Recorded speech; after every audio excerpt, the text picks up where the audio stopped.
अब तो देखिए डिप्टी सीएम खुद ही मैदान में आ गए हैं। उनकी ओर से ये साफ साफ कहा गया है कि ब्राह्मण की शिखा छूना अपराध है, हिंदू संस्कृति का ये प्रतिबिंब है। शिखा खींची जिन्होंने, उन्होंने महापाप किया है, उनके ऊपर कार्रवाई होगी। तो अब संतुष्ट हैं डिप्टी सीएम के बयान से महामंडलेश्वर राजेश्वर दास जी? देखिए, पहले तो सभी को नमो नारायण, जय माता दी। पूज्य गुरुदेव बैठे हैं, प्रणाम करता हूँ। आज 1 महीने के करीब होने वाला है और धर्म की जागृति माननीय डिप्टी सीएम जी ने जो कार्य किया है, ये बटकों का जब वहाँ पर सम्मान कर रहे थे, जिन बटकों का शिखा खींचा गया था, यदि उन बटकों को भी उसमें सम्मिलित करके उनका सम्मान करते तो शायद ये और भी ज़्यादा दिव्यता और भव्यता होता।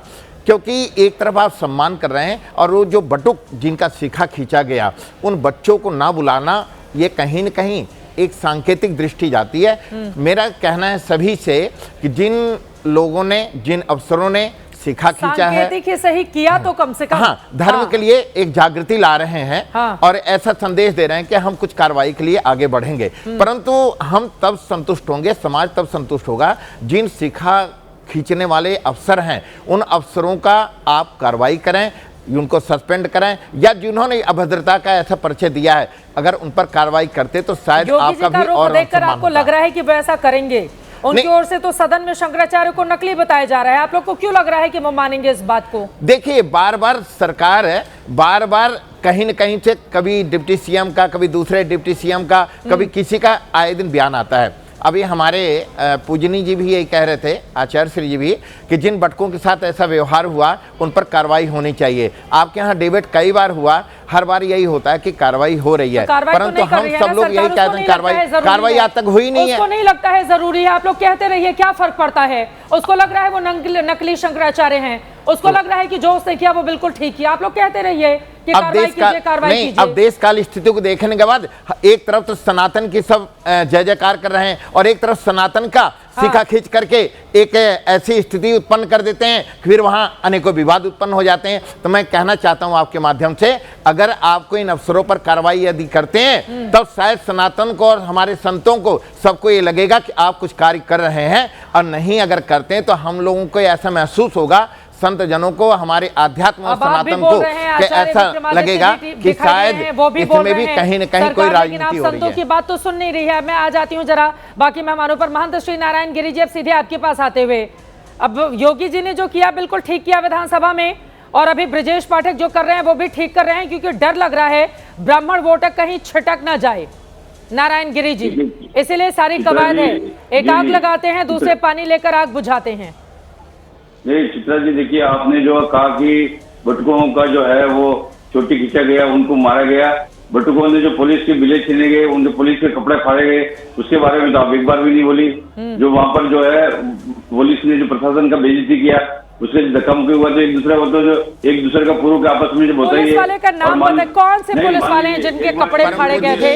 महाराज जी, नारायण गिरी जी, महाराज जी, किस पुलिस वाले का कपड़ा फटा था? पुलिस का भी कपड़ा फाड़े गए, पुलिस के भी बिले छीने गए, पुलिस के स्टार। जरा आप वीडियो दिखाइए, जो उस दिन का वीडियो था महाराज जी के साथ, वो वीडियो दिखाइए। नहीं, वो वीडियो उसमें हमने भी देखा था, उसमें ऐसी बात नहीं है। वो भी उन्होंने भी धक्का-मुक्की किया था, है ना जी। और देखिए कि आप एक बात बोलिए, समझिए कि मान लीजिए कि शंकराचार्य जी का जो भी वहाँ घटना हुआ प्रयागराज में, वो दुर्भाग्यपूर्ण था।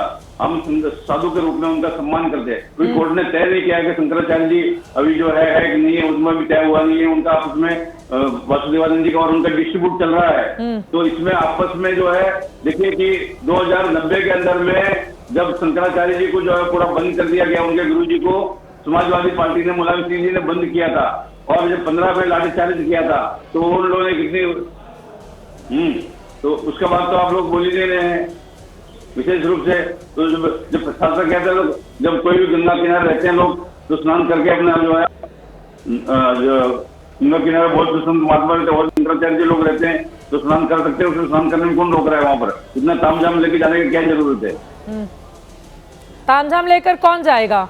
केवल सियासत वाला आदमी। शंकराचार्य को तामझाम लेकर जाने की इजाजत नहीं हो सकती है, और ये तो पुलिस प्रशासन की जिम्मेदारी होती है ना कि वहां पर आप जिम्मेदारी निभाइए। शांति व्यवस्था बनाए रखिए, इतना कोई इतना भीड़ में सतुआ जहाँ बाबा मौजे मौजे नाम मौजे में लेके इतनी जा भीड़ सकते होती हैं। है। वो सतुआ बाबा का नाम ले रहे अन्यत्र हैं संत कि खाली हैं। सतुआ बाबा को इजाजत है क्या वहां पर तामझाम करने की? तामझाम लेके जा सकते हैं। समाजवादी के साथ में भी थे, अभी योगी जी के साथ में भी है, तो अगर कोई गारंटी जगत नहीं गुरु देता राम तो- भद्राचार्य जा सकते हैं। महाराज जी, अगर संतों की सरकार में भी कोई संत तामझाम नहीं करेगा तो फिर वो किसकी सरकार आने का इंतजार करेगा तामझाम के लिए? जरा आप बताइए मुझे। नहीं, सरकार एक शासन में एक शासक है तो शासक को सभी को समदृष्टि देखना पड़ता है। समदृष्टि देखेंगे, कोई थोड़ी देखेंगे शंकराचार्य जी आ गए या कोई जगत गुरु आए तो उनके लिए व्यवस्था, विशेष व्यवस्था करो। और पहले भी कुंभ मेले के अवसर पर इतनी बड़ी दुर्घटना हो गई तो दोबारा दुर्घटना को आमंत्रण देना चाहिए कि भाई दोबारा दुर्घटना हो, दोबारा लोग मर जाए। तो ये चाहते हैं आप लोग, ऐसी तरह से तो घटना होनी नहीं चाहिए। तो वो शांति व्यवस्था बनाने के लिए उन्होंने जो भी किया वो कदम उठाया वो एकदम उचित था। ठीक है, आपको लग रहा है बिल्कुल सही है। एक बार वो तस्वीरें दिखा दीजिए महाराज जी। लेकिन एक चीज मैं बता देती हूँ दर्शकों को, आप ये जो कह रहे हैं कि पुलिस वालों के कपड़े फट गए थे, इन तस्वीरों को मैंने भी गौर से देखा है और दर्शक भी बहुत गौर से देख लें। वो छोटे छोटे बटुक हैं, वो छोटे छोटे बटुक हैं, किसने किसके कपड़े फाड़े हैं इन तस्वीरों में साफ साफ दिखाई दे रहा है। हाँ, आप कुछ कहना चाह रहे हैं, जल्दी से आप बोलिए उनके बारे में। देखिए, बटकों को पुलिस ने नहीं, पुलिस वालों ने बटकों को प्रताड़ित कर रहे हैं। आप वीडियो में भी देख लीजिए, सामने दिखाई दे रहा है। लेकिन वो कह रहे हैं कि पुलिस व्यवस्था बनाए रखने के लिए ऐसा करना पड़ा, व्यवस्था बनाए रखना मजबूरी थी, प्रशासन क्या नहीं, करता था? परम पूज्य राम भद्राचार्य जी गाड़ी लेके जाते हैं और भी संत एकदम घाट तक गाड़ी लेके जाते हैं, उनके लिए कोई व्यवधान नहीं है।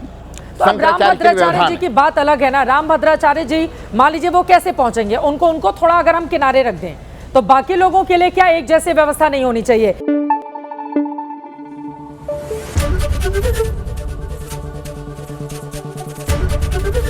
एबीपी न्यूज आपको रखे आगे।